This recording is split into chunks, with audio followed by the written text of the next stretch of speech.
भारत में इस्लाम का सफर किसी भी सल्तनत से बहुत पहले 7वीं शताब्दी में अरब व्यापारियों के आने के साथ शांति से शुरू हुआ। ये व्यापारी अरब सागर के पार नाव चलाकर अपने साथ सिर्फ सामान ही नहीं बल्कि अपना धर्म भी लाए। वे भारत के पश्चिमी तट पर केरल और गुजरात में बसे और पहली मस्जिदें बनाई और स्थानीय समुदायों के साथ शांतिपूर्वक रहे। व्यापार के जरिए इस शुरुआती बातचीत ने भारत में इस्लाम को लाने में बहुत बड़ा रोल निभाया। भारत में इस्लाम का प्रसार 11वीं और 12वीं शताब्दी में आए सूफी संतों से बहुत प्रभावित हुआ। इन फकीरों का प्यार, सहनशीलता और आध्यात्मिक ज्ञान का संदेश भारतीय लोगों को बहुत पसंद आया। वे सादा जीवन जीते थे, रस्मों रिवाजों से ज्यादा अंदरूनी भक्ति पर जोर देते थे और स्थानीय भाषाओं में प्रचार करते थे, जिससे हर वर्ग के लोग उनकी तरफ आकर्षित होते थे।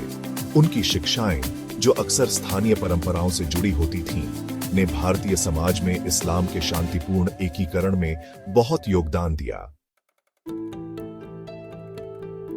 13वीं शताब्दी में दिल्ली सल्तनत की स्थापना ने भारत में इस्लाम के इतिहास में एक नए युग की शुरुआत की। कई राजवंशों द्वारा शासित सल्तनत ने उत्तर भारत के विशाल क्षेत्रों पर अपना शासन फैलाया। यह सैन्य विजय और राजनीतिक एकीकरण का दौर था, लेकिन साथ ही सांस्कृतिक आदान प्रदान और बौद्धिक हलचल का भी।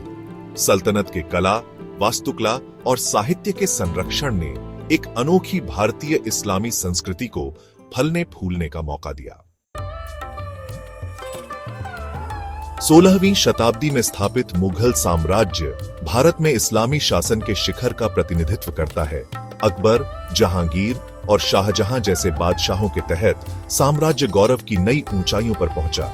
इस काल में अभूतपूर्व सांस्कृतिक प्रतिभा देखी गई, जिसका उदाहरण ताजमहल और लाल किला जैसी शानदार वास्तुकला है।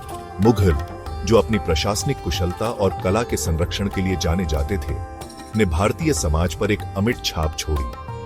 मुगल काल में फारसी, अरबी और भारतीय कलात्मक परंपराओं का मेल हुआ, जिससे एक जीवंत और स्थायी विरासत बनी।